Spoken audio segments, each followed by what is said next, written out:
काम नाही वाटते.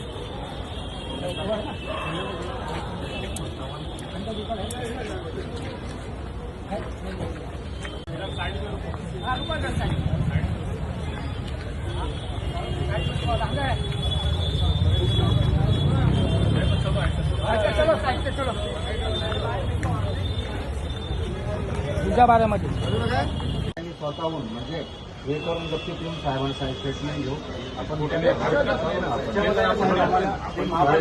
कोण म्हणत होतं उद्या लावला आहे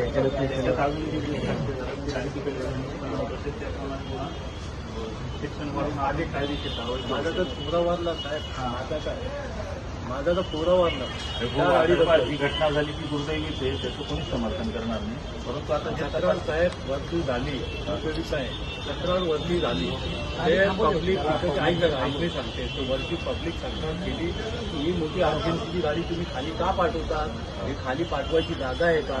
त्यांनी काय केला, त्यांनी ड्रायव्हरची चावी काढून त्याला काय बोलला, बाबा मी गाडी घेऊन कुणाला बोलला, ते वसीम शेखला, तो वसीम जो बिल्डर आहे तो काय बोलला, काय तू घेऊन चाल मी बघते काय.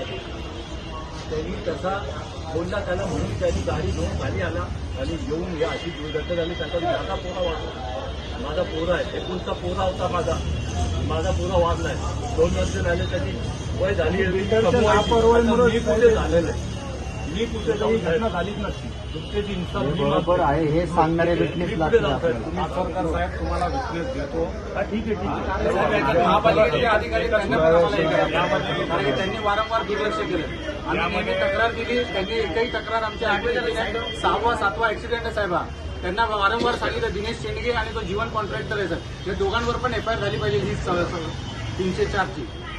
विस्तरपणे आम्ही तुम्हाला निवेदन देतोय. निवेदनामध्ये तसं नमूद आहे आणि तुम्हाला विटनेस पाहिजे, आम्ही विटनेस पण देतो. आता तिथं एवढा मोठा अपघात रोडावर झालाय साहेब, तर कित्येक लोक आहेत बघणार, ते तुम्हाला आम्ही विटनेस देतो.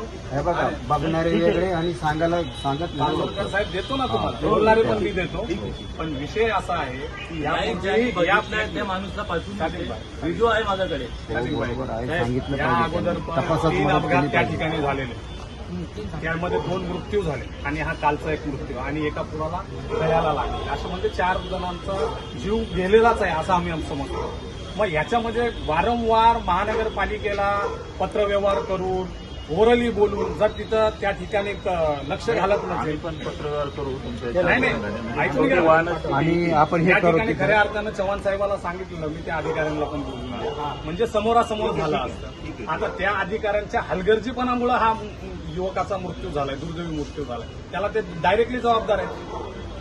कारण जर त्यांनी त्या पद्धतीची उपाययोजना जर अगोदर केली असती तर मग आज तो मुलगा आमच्यामध्ये राहिला असता ना. आणि साहेब यात एवढा मोठा हलगर्जीपणा आहे. काल आम्ही 6-7 वाजेपर्यंत सकाळी इकडे बघतोय आणि रात्री तिकडे 3-4 वाजेपर्यंत स्लॅब भरला. म्हणजे त्याला पोलीस प्रशासनाची महापालिकेची काहीच भीती नाही. आणि तुमच्या पोलिसांच्या मागे साहेब तुम्ही पण ते काम बंद करू शकले नाही म्हणजे काय प्रशासन एवढं आग्रह झालं लोकांमध्ये पगार साहेब पोलीसचा इश्यू नाही साहेब ऍक्सिडेंट झाला एवढा मोठा आणि होते ना. पोलीस प्रशासनाने सहकार्य केलंय, आम्ही संगती होतो, आम्ही पण सकाळी 6:30 वाजतापर्यंत आम्ही होतो. असं चांगलंच आहे, पोलिसांचं कर्तव्य त्यांनी पार पाडलेलं आहे. परंतु दुसरी बाजू अशी पण आहे, लोकांमध्ये अफवा आहे की पोलिसांचं आर्थिक व्यवहार झालं म्हणून त्या नन्नेला आणि वसीमला सोडण्यात आलं. ही पण सकाळी कसं काय सोडलं का, कोणाच्या सोडलं बघू आपण. आम्हाला म्हणण्याप्रमाणे या हे जे 2 अधिकारी आणि हे 2 जे बिल्डर व्यावसायिक आहेत, बांधकाम व्यवसायिक, त्यांच्यावर गुन्हा दाखल झाला पाहिजे. त्यांना सहआरोपी करा बाकीच्या लोकांना आणि आमचा निवेदन स्वीकार. जर गुन्हा दाखल नाही झाला 2-4 दिवसामध्ये तर 2-4 दिवस कशाला, 2-4 दिवसाची गरज होईल निष्पन्न करू आपण. 2-4 दिवसाचं काय तपास उद्रेक वेगळा होईल ना. घेणार तपासासाठी. आणि एवढा सेन्सिटिव्ह विषय कसा काय लोक महिनाभर घेतील.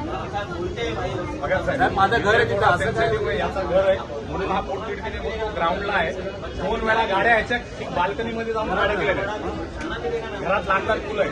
म्हणजे उद्या त्याचं पण बरं वाईट व्हायचं. ह्याच्यासाठी आमची विनंती आहे की आपण तात्काळ तपास करावा आणि एफआयआर नोंद करून घ्यावी. आणि दुसरी गोष्ट, त्या ठिकाणी आम्ही आता बॅरिकेड लावलेले. आम्ही प्रशासनाला विचारलेलं नाही, कारण तो समाजाचा उद्रेक होता, तिथं लोकभावना बघून आम्ही ते केलेलं आहे.